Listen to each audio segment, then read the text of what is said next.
소액으로 시작하는 부동산 투자, 다세대 빌라 편. 안녕하세요, 여러분. 누구나 쉽게 따라할 수 있는 부동산 재테크 현명한 재테크입니다. 여러분들은 부동산 투자 어디까지 알고 계시나요? 아파트, 내 집 마련, 갭 투자, 경매. 뭐라도 시작해보고 싶어도 너무 큰 돈이 들어가고 내가 피땀 흘려 모은 전 재산이 잘못될까봐 무서워. 혹시 아직까지도 고민만 하고 있다가 또 기회를 놓치고 계시지 않으신가요? 만약 그렇다면 더 이상 고민하지 말고 이 영상을 끝까지 시청하세요. 부동산을 단 한 번도 투자한 적 없는 사람들도 적은 투자 금액으로 부동산 투자를 할 수 있도록 리스크를 줄이는 방법과 수익을 극대화시킬 수 있는 방법을 저 현명한 재테크가 알려드리겠습니다. 구독, 좋아요 부탁드립니다. 내 돈이 많지 않아도 부동산 투자는 가능합니다. 작은 금액으로도 할 수 있는 부동산 투자가 여러 가지가 있는데 그 중에 많은 사람들이 소액으로 시작하는 대표적인 부동산 투자가 바로 빌라 투자입니다. 특히 빌라는 잘만 고르면 적은 금액으로도 임대 수익과 시세 차익을 동시에 노릴 수 있어요. 오늘은 소액으로 빌라 투자하는 방법에 대해 쉽고 현실적으로 정리해 드릴게요. 자, 그럼 바로 시작해 볼게요. 첫 번째, 투자 목적부터 정하세요. 빌라 투자도 목적이 명확해야 돼요.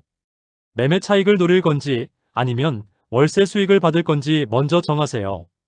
가장 많이 하는 방법은 매매 차익을 노리는 투자 방법인 전세 끼고 사는 갭 투자입니다. 예를 들어 매매가 1억짜리 빌라에 전세가 9천만 원이면 실제 내 돈은 매매가에서 전세 가격을 뺀 1천만 원만 있어도 매입이 가능하죠. 두 번째, 소액 투자. 어느 정도면 가능할까? 그럼 얼마 정도 있어야 빌라 갭 투자가 가능한지를 많이들 물어보시는데요. 보통 2천만 원 정도부터 8천만 원 정도면 시작할 수 있어요.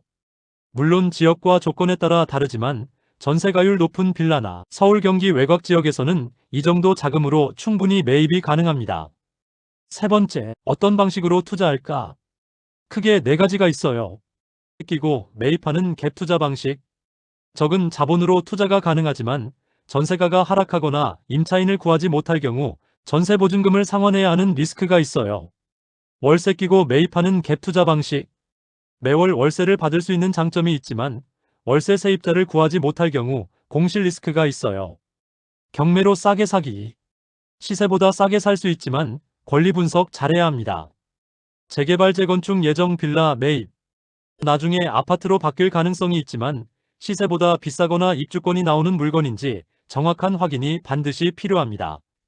네 번째, 어디에 투자해야 할까? 부동산 투자를 할 때는 입지가 가장 중요합니다. 빌라 입지는 크게 세 가지로 나눌 수가 있어요. 교통이 발달한 지역. 부동산 투자는 가장 기본적인 교통이 발달해야 리스크를 줄일 수 있습니다. 그 중에서도 지하철은 직장인들이 출퇴근 시 가장 선호하는 교통수단이기 때문에 내가 매수하려는 빌라가 지하철역이 몇 분 거리에 있는지가 매우 중요합니다. 개발 호재가 발생할 수 있는 지역. 빌라는 매물의 특성상 재개발이라는 큰 호재를 가질 수 있습니다. 만약 내가 매수한 빌라가 재개발이 된다면 아파트 입주권을 가질 수 있습니다.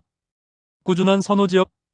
빌라는 임차 금액도 아파트보다 저렴하기 때문에 적은 금액으로 거주할 집을 구하는 사람들을 대상으로 입지를 선정해도 리스크를 줄일 수 있습니다. 예를 들면 대학생이나 지방에서 서울로 올라오는 취준생 및 고시생, 일자리가 풍부한 대기업 부근이 있습니다.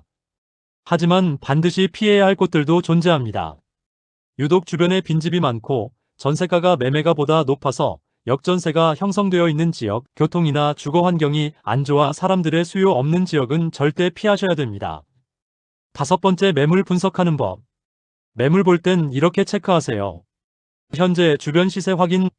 매수하려는 빌라가 현재 매매 가격이 주변 시세보다 비싸지는 않은지 또는 현재 임대보증금이 주변 시세보다 비싸지는 않은지 반드시 확인이 필요합니다. 주변 시세보다 매매가가 비쌀 경우 향후 빌라가치 상승이 발생하더라도 시세 차익을 얻기가 매우 어렵습니다. 또한 임대보증금이 주변 시세보다 높을 경우에는 역전세가 발생할 우려가 크기 때문에 주의가 필요합니다. 실제 매물의 예전 실거래가 확인. 빌라는 아파트와 달라 거래량과 실거래가 확인이 쉽지 않습니다.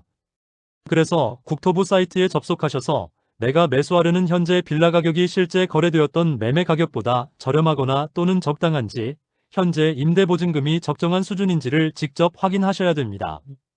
건물 상태, 주변 인프라, 주차 가능 여부 확인.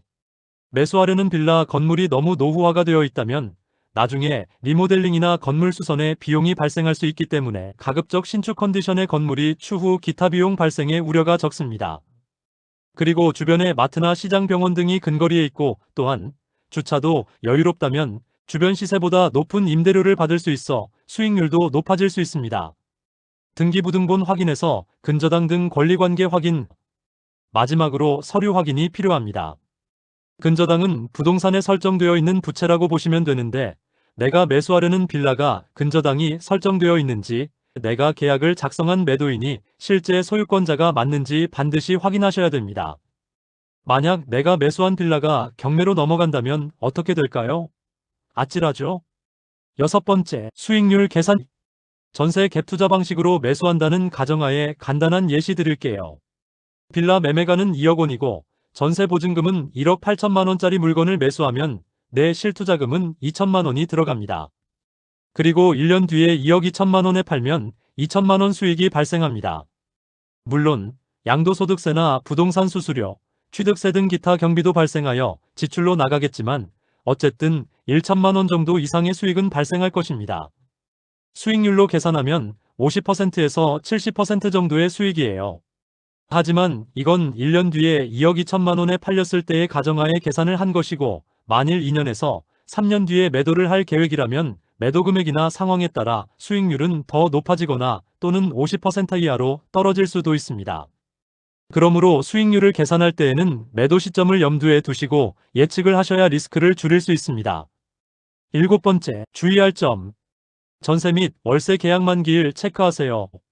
간혹 전세나 월세가 맞춰져 있어서 안심하고 임대차 계약 만료일을 체크 안 하는 경우가 있는데 만약 내가 매수한 빌라 임대차 계약 만료일이 한 달에서 2달 남았다고 하면 현재 거주 중인 임차인과 재계약을 해야 되고 임차인이 계약 연장을 희망하지 않는다면 새로운 임차인을 구해야 됩니다. 그리고 임차인이 계약 만료가 되었는데도 새로운 임차인을 구하지 못한다면 임대보증금을 내 돈으로 돌려줘야 되는 경우가 발생합니다. 그래서 가급적이면 임대차 계약 만료일이 6개월 이상 남은 빌라를 매수하셔야 리스크를 줄일 수 있어요. 너무 외진 지역은 팔리지도 임대도 안 돼요. 교통편이 너무 안 좋은 지역은 매수는 쉬울 수 있어도 나중에 매도를 하려고 할 때는 매우 어려울 수 있어요. 당연히 임차인 구하기도 하늘의 별 따기겠죠. 전세가율 높은데 수요 없는 빌라는 피해야 합니다. 나중에 팔릴 수 있는지 유동성 꼭 체크하세요. 자, 오늘은 이렇게 소액으로도 가능한 빌라 투자 방법에 대해 알려드렸는데요. 가장 중요한 건 입지 선정, 그리고 실제 수요가 있는지 판단하는 눈입니다. 투자는 무조건 수익보다 리스크 관리가 먼저라는 점 꼭 기억하세요. 도움되셨다면 좋아요와 구독 부탁드리고요. 궁금한 점은 댓글로 남겨주세요.